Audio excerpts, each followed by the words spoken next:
presented by Rahul Recording Studio, Ladania.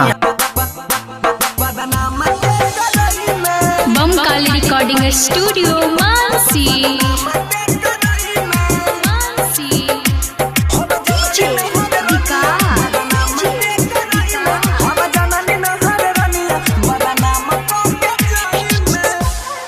DJ Rahul Raj नंदर की हम जननी नार रनिया बदनाम ते करई में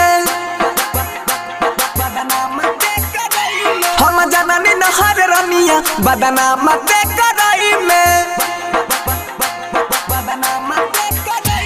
वादाते नानी भइबे कसम झूठे खइबे वादाते नानी भइबे कसम झूठे खइबे रो रो के कहे दिलाई चाइना नहीं पई में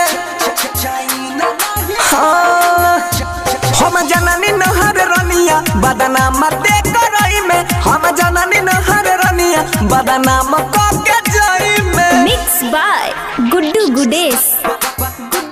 बदनाम ते करई में डीजे विकास।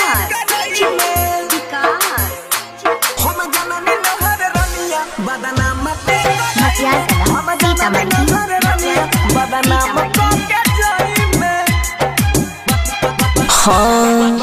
दिहले जख हमारे कहा करी हो हमारे जिंदगी के साथी बनल हई गमरे डीजे राहुल राज नंदर की दिहले जख हमारे कहा करी हो हमारे जिंदगी के साथी बनल हई गमरे कसम से कहतानी बोरी ते पाजतई में हम जननी नहर रनिया बदनाम क के जाई में बमकाली रिकॉर्डिंग स्टूडियो मानसी।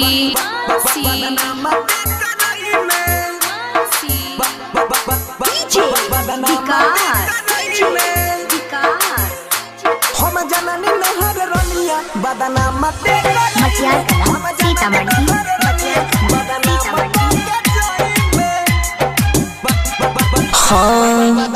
इहो कि समहतरे दिहले न साहतरे मोरा ले ले मुहाते हूँ छोड़ देले हाथरे मोरा ले ले मुहाते हूँ इहो कि समहतरे दिहले न साहतरे मोरा ले ले मुहाते हूँ छोड़ देले हाथरे बनसी के देखी हालत न्यासुओ ना बहई में हम जननी नहर रनिया बदनाम क के जाई में बमकाली रिकॉर्डिंग स्टूडियो मानसी।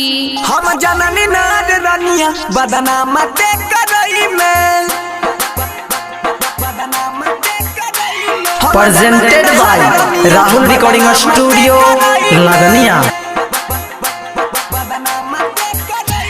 वादाते नानी भइबे कसम झूठे खइबे वादाते नानी भइबे Presented by Rahul Recording Studio, Ladania. नहीं